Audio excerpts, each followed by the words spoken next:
Okay, here what we have done is we have implemented bisection method in Matlab. So what we generally do in bisection method is we bisect the given interval into half, and we keep doing it until the required number of intervals, and after that we get our root. So I have written a simple code in Matlab. I have taken a simple function x minus 1. I have fixed the initial points in the range as a0 and b0. Comparing the functional values at these points, we would get an idea whether the root lies in the range or not. Then I have defined a midpoint to be the midpoint of the interval. Then I define two variables, u equal to the functional value at the start of the interval and v equals the functional value at the end of the interval. If u multiplied by v is greater than 0, and here we are talking about simple bisection method for simple functions, the root doesn't lie in the interval, because what does the IVP say? That the root lies in the interval only when the functional values at the endpoints of the interval change sign. Right?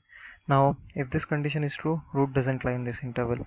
Whereas if this condition is false, then we implement the algorithm for the bisection method for n iterations. For that, we choose a midpoint.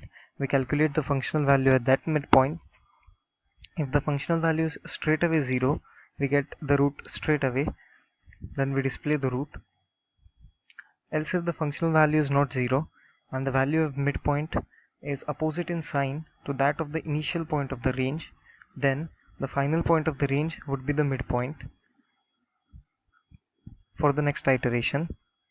Else the initial point of the range would be the midpoint for the next iteration. If so happens that the functional value at the midpoint and at the endpoints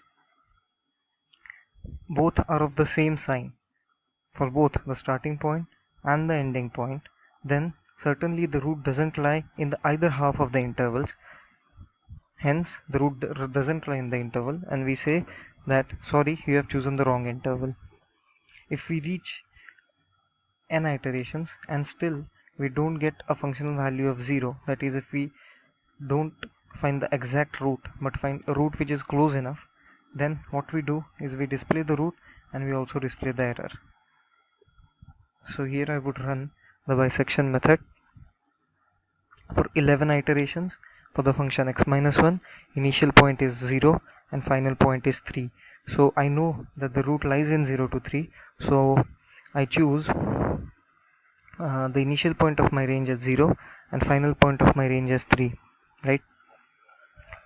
So if I run, then I get the root as 1.0005 and the error in the scientific notation as follows. If I change the iterations, say I give 9 iterations, so for lesser iterations I get maximum deviation from the root. If I choose just a 1 iteration, the root is 1.5. So this is the maximum deviation for 1 iteration. If I choose sufficiently large number of iterations, I get the exact root, right, with 0 error.